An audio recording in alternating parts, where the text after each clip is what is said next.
Morning students, आप सभी बच्चों को आज मैं हूँ आपकी अंजलि मैम, जो आपको हिंदी भाषा में आज पढ़ाऊँगी पार्ट 5। कल भी हमने पार्ट 5 पढ़ा था। पार्ट 5 में इसमें छोटी छोटी कहानियाँ दी गई है। 4 कहानी है।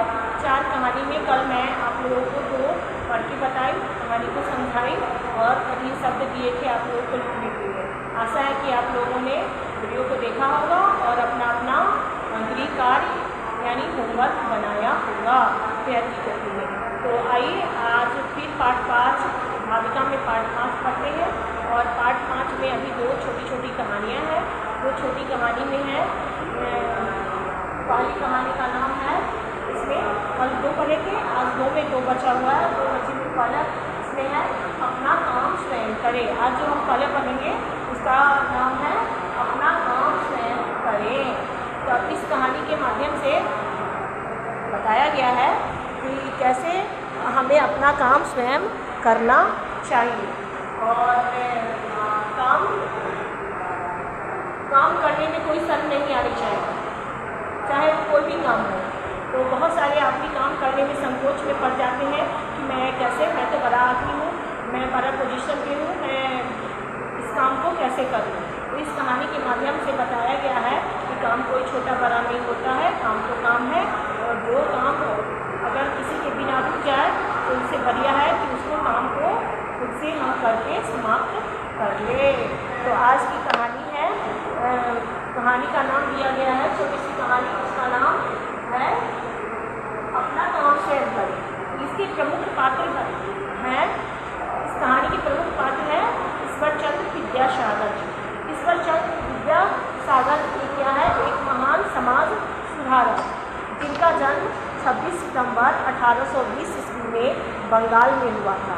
वे एक महान समाज सुधारक इसलिए कहे गए हैं क्योंकि उन्होंने बाल विवाह, बहु विवाह यानी बहुत सारे आदमी एक शादी कर लिया, वो अच्छा नहीं लगा दूसरी शादी कर लिया करते थे। ऐसे एक को छोड़ के 4-5 शादियाँ कर लिया करते थे। तो वे हमेशा इसके विरोध किया करते थे, सती प्रथा का विरोध किया। सती प्रथा आप लोग आगे जाके पढ़ना, आप लोग जब इतिहास पढ़िएगा, हिस्ट्री पढ़िएगा तो उसमें आपको पढ़ने में आएगा सती प्रथा। तो सती प्रथा एक ऐसी प्रथा थी जिसमें किसी स्त्री का अगर पुरुष मर जाता है तो उसे भी उस पुरुष के साथ उसे जला दिया जाता था। जितने आदमी को ही अग्नि को समर्पित कर दिया जाता था। ये सब इन लोगों को अच्छा नहीं लगता था। यही कहानी के माध्यम से बताया गया है। तो इन्होंने इसको सती प्रथा, बाल विवाह ये सबको रोका और फिर से विधवा का पुनर्विवाह पर इन्होंने इसको प्रोत्साहन दिया, इनको आगे बढ़ाया कि अगर छोटे बाल विवाह किए, अगर छोटा समय ही छोटी एज रहा, अगर किसी लड़की के पति मर गए तो उसका जलाया नहीं जाना चाहिए, उसका फिर से उसे विवाह करना चाहिए क्योंकि वो भी अपनी ज़िंदगी जी पाए। तो यही कहानी के माध्यम से बताया गया है कि अपना काम हम कैसे स्वयं करते हैं, वही ईश्वरचंद्र विद्यासागर जी कह रहे हैं। ईश्वरचंद्र विद्यासागर जी ने समाज को सुधारा नहीं, हमारे समाज में जितनी भी त्रुटियाँ थी इसको सुधारा और ये हमारे समाज को आगे बढ़ाया। तो आइए हम कहानी पढ़ते हैं और पढ़ के आपको बताएं, फिर आप लोग अपने घर पे पढ़िएगा। अगर कहीं पढ़ने में कोई दिक्कत आए तो अपने पेरेंट्स यानी माता पिता की मदद लीजिएगा और फिर एकदम फ्लुएंसी रुकिएगा नहीं। अगर कोई कहे कि क्या पढ़ गए हो तो उसे पढ़ के, जो पढ़े उसे पढ़ के बता भी दीजिएगा। तो आइए कहानी, और छोटी सी कहानी उसको पढ़ते हैं, अपना काम स्वयं करें। इसके प्रमुख पात्र मैंने बताया ईश्वरचंद्र विद्यासागर। मैंने विद्यासागर जी के बारे में बता दिया कि विद्यासागर जी क्या थे, कैसे थे और उन्होंने कैसे कैसे काम किया। तो ईश्वरचंद्र विद्यासागर के समय बहुत पावन थे। वो क्या थे? समय के बहुत पावन थे। उन्हें जो काम जिस समय पर करना होता था ठीक उसी समय वो कर लेते थे। उनकी आदत थी क्या? जो समय पर काम होना है उसे होना ही है, वह कैसे भी वो चाहते थे कि इसको हम पूरा कर ले।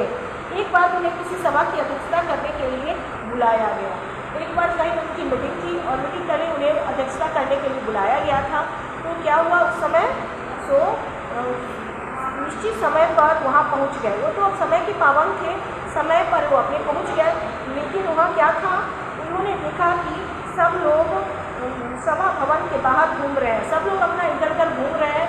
तो कारण पूछा गया कि किस लिए घूमा जा रहा, तो सभी लोगों ने बताया कि अभी सफाई कर्मचारी नहीं आया है, जिसके कारण से सभी अभी सभा में देर हो जाएगी, सभा की अध्यक्षता सही समय पर नहीं हो पाएगी। तो उन्होंने इतना बात सुना और खुद से उन्होंने झाड़ू को उठाया और झाड़ू उठाकर उन्होंने सफाई करना शुरू कर दिया। तो उनके साथ जितने भी अगल बगल जितने लोग थे, उन्होंने भी उनके सफाई कार्य में मदद किया। अभी कहानी है, ईश्वरचंद्र जी ने झाड़ू उठाकर हॉल की सफाई करनी शुरू कर दी। उनकी देखा देखी किसी और लोग सफाई करने में जुट गए। देखते ही देखते हॉल साफ हो गया। अब सफाई कर्मचारी का इंतजार किया जाता तो अध्यक्षता में, सभा की अध्यक्षता में देर हो जाती।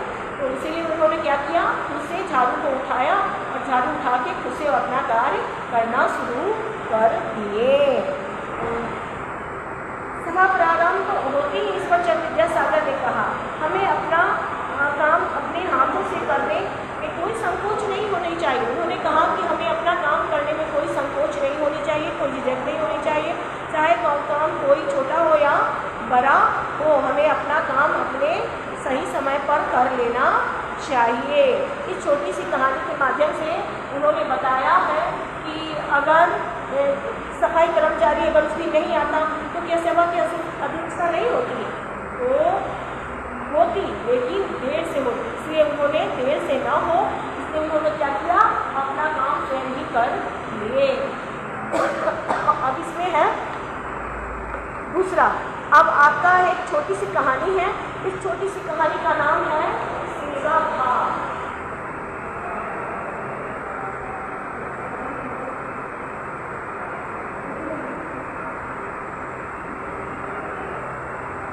सेवा भाव।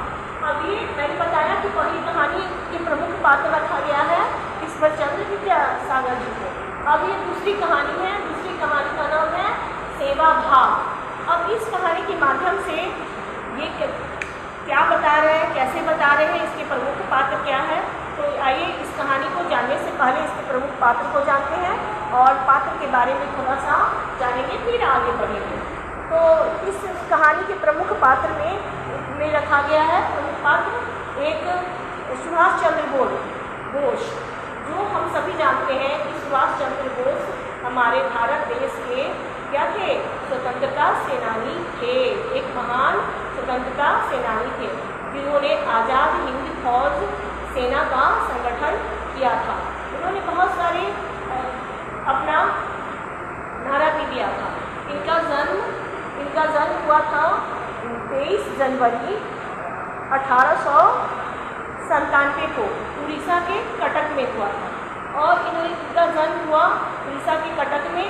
तो इसी के से उड़ीसा की कटक के शहर से ही एक कहानी इसी से संबंधित है। ये बचपन की कहानी में है। तो इन्होंने अब आते हैं कि थोड़ा इनके बारे में, नारा के बारे में जान लेते हैं। सुभाष चंद्र बोस जी ने स्वतंत्रता सेनानी थे, इन्होंने बहुत सारे नारे दिए। इनका प्रमुख नारा में आता है, तुम मुझे खून दो मैं तुम्हें आज़ादी दूंगा। उन्होंने कहा था, तुम मुझे खून दो मैं तुम्हें आज़ादी दूंगा, दिलानी है, तुम मुझे खून दे दो तो मैं तुम्हें आज़ादी दिलाने में मदद करूंगा। और क्या करे थे कि दिल्ली चलो, इनका नारा में था कि दिल्ली चलो, जय हिंद इत्यादि, ये सब इनके प्रमुख नारा था, जो हमारे स्वतंत्रता सेनानियों के लिए क्या करता था, गर्मजोशी का काम करता था इनका नारा। और वो लोग इनके साथ मिलकर इनके कंधों में कंधा मिलाकर काम किया करते थे। अभी मैंने बताया कि इस कहानी का नाम है सेवा भाव। इस कहानी के प्रमुख पात्र रखा गया है किनको, सुभाष चंद्र बोस जी को। अब आइए इस कहानी के माध्यम से जानते हैं कि इस छोटी सी कहानी में क्या है।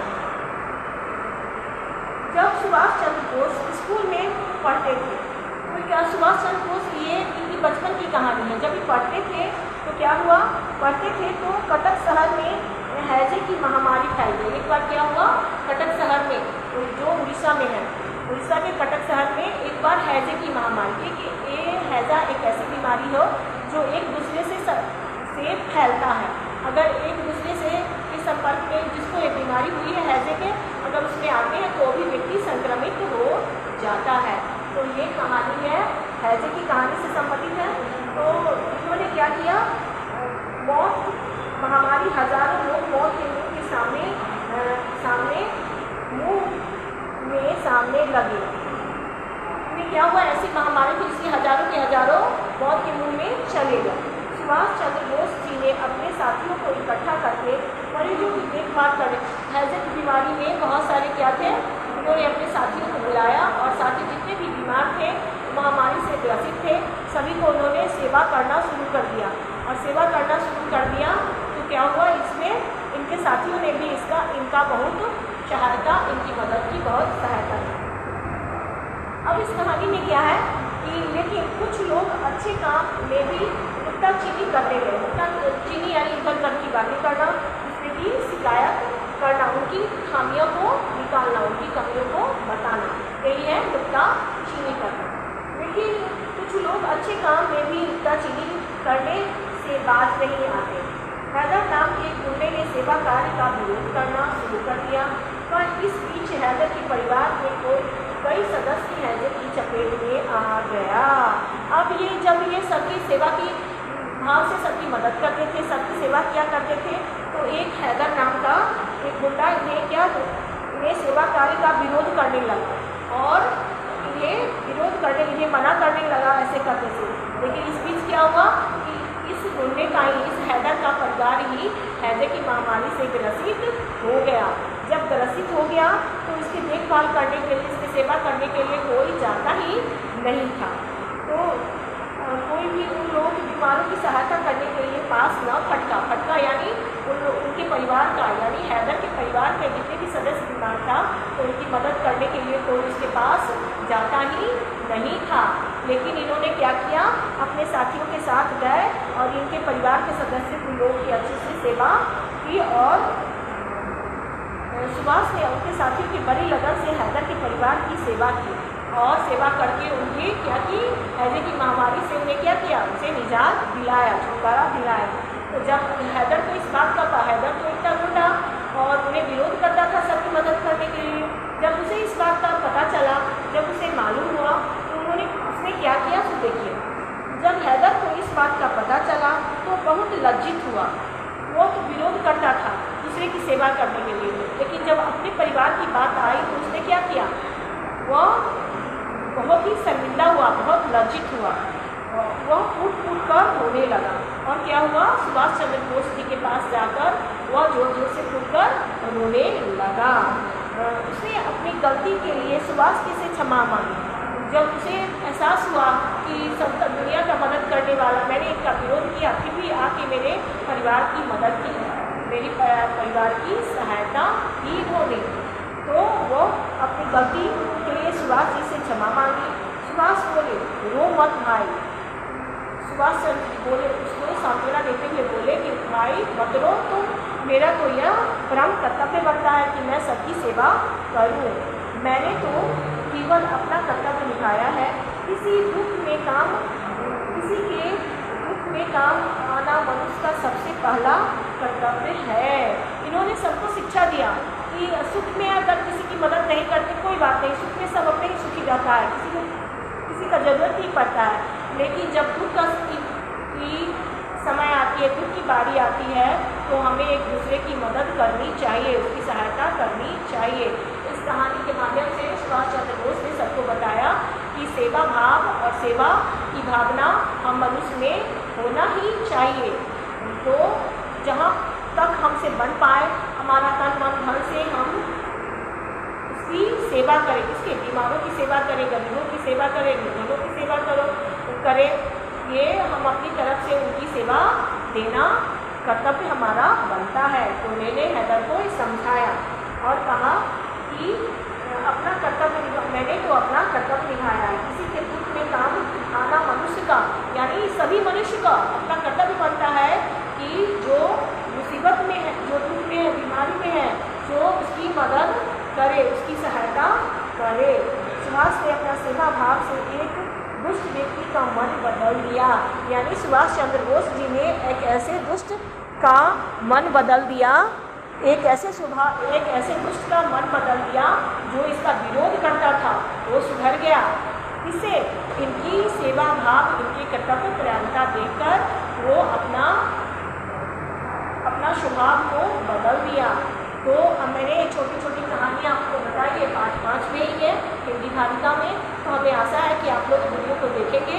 मैं ऑनलाइन के माध्यम से आपको ये कहानी आपको बता दिया, समझा दिया। तो पहली कहानी था 2 कल पढ़े थे और 2 कहानी आज मैंने बताया। कहानी का पहला कहानी का नाम इससे अपना काम शुरू करें, दूसरा का मैंने बताया सेवा भाव। तो आइए अब जानते हैं कि सेवा भाव मैंने ये सब बता दिया। और इसमें आती है इसके आपके गृह कार्य यानी होमवर्क का। तो होमवर्क में आप क्या करेंगे कि आप लोग घर बैठे हैं तो किताब को पढ़ेंगे, पढ़ने के बाद इसमें जो कठिन शब्द है उसे अपनी फेयर की कॉपी में लिखेंगे और इसे 2 से 4 बार इसे पढ़ेंगे। पढ़ने में अगर किसी प्रकार की दिक्कत आ रही है तो अपने माता पिता की मदद लें ताकि आप गलत उच्चारण न करें, इसे सही पढ़ पाएँ। अगर कोई बोले कि 10 लाइन पढ़ के बताएं तो आप बेझिझक इसे बता सकते हैं। क्यों? क्योंकि कठिन शब्द हमारा आसान रहेगा तो हमें पढ़ने में कोई दिक्कत नहीं होगी। इसलिए पहले आते हैं कठिन शब्द जो मैंने कल भी लिखा था। आज भी आपको 20 कठिन शब्द लिख के बता रही हूँ, आप लोग अपने फेयर कॉपी में लिखेंगे जो आपकी किताब से है। तो आइए कठिन शब्द। कठिन का मतलब ही होता है हार्ड।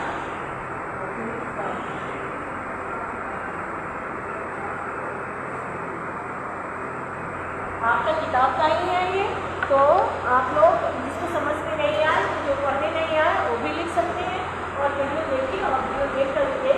अब मैंने बताया था कि कहानी के प्रमुख पात्र कौन थे। एक में सुभाष चंद्र बोस जी हैं और दूसरी कहानी में है ईश्वरचंद विद्यासागर। यानी ईश्वरचंद विद्यासागर के पात्र हैं और दूसरी कहानी में सुभाष चंद्र बोस। तो दोनों कहानी के 2 प्रमुख पात्र रखे गए हैं। तो लिखिए ईश्वरचंद्र विद्यासागर एक कैलोरी पे दर्जन बंगाल में हुआ था।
9 हो। अब आगे दूसरे में है 11।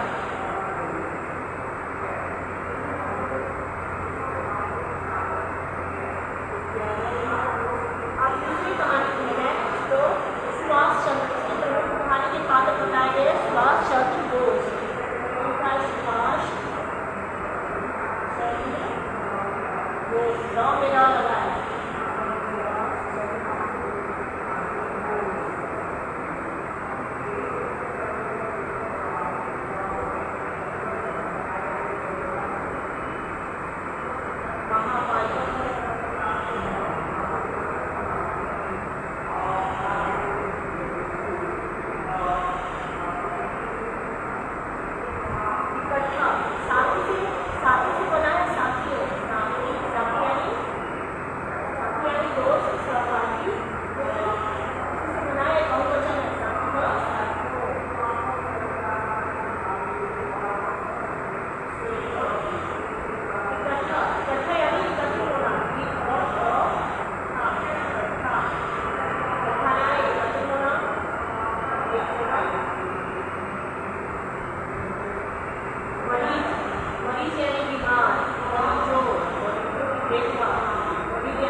परिवार में बहुत सारे क्या लिखते समय क्या करते हैं, मैंने इसलिए लिख दिया कि ये पन्ना लिखते समय बड़ी की मात्रा, लेकिन इसमें पन्ना में क्या होती है, छोटी की मात्रा का प्रयोग किया जाता है।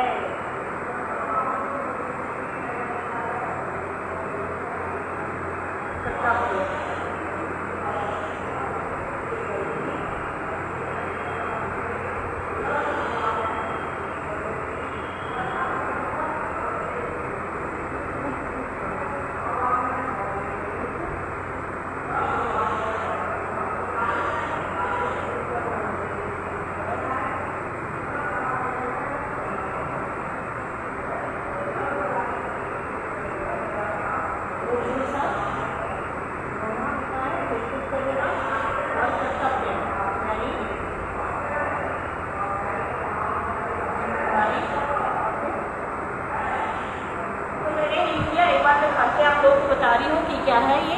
मैंने कठिन शब्द आपको लिखा है। कठिन शब्द में आपको क्या करेंगे, कठिन शब्द और क्या करेंगे, शब्दार्थ, जो मैं आपको आपके पाठ 5 में है। तो मैंने पाठ 5 में मैं आज 2 पढ़ाई, 2 छोटी छोटी कहानी में मैंने बताया, उसके लिए मैंने कठिन शब्द लिख दिया है। तो ईश्वरचंद विद्यासागर, गौर पावन, अध्यक्षता, निश्चित, सफाई, शुरू, देखा देखी, कर्मचारी, विगत, मूलतापना, सुभाष चंद्र बोस, महामारी, साथियों, इकट्ठा, मरीजों, गुप्ताचीनी, परिवार, गलती, करोना, कर्तव्य। अब आते हैं आपकी होमवर्क में। होमवर्क क्या है, तो होमवर्क यही है, इसको अपने पेन की कॉपी पे लिखेंगे, याद करेंगे और इसके साथ साथ शब्दार्थ भी।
बताया, सब वीडियो के माध्यम से आपको समझा दिया।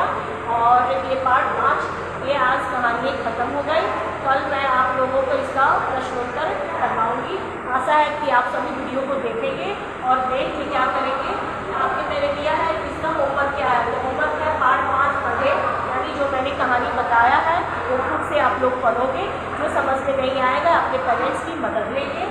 और कठिन शब्द, इसका कठिन शब्द मैंने लिख दिया है, आपकी बुक में शब्दार्थ दिया गया है, तो शब्दार्थ को की कॉपी में लिख लेंगे और लिख के याद कर लेंगे कि ताकि आपको पढ़ने में कोई दिक्कत ना हो और इसका क्या मतलब होता है सो आप समझ जाएंगे।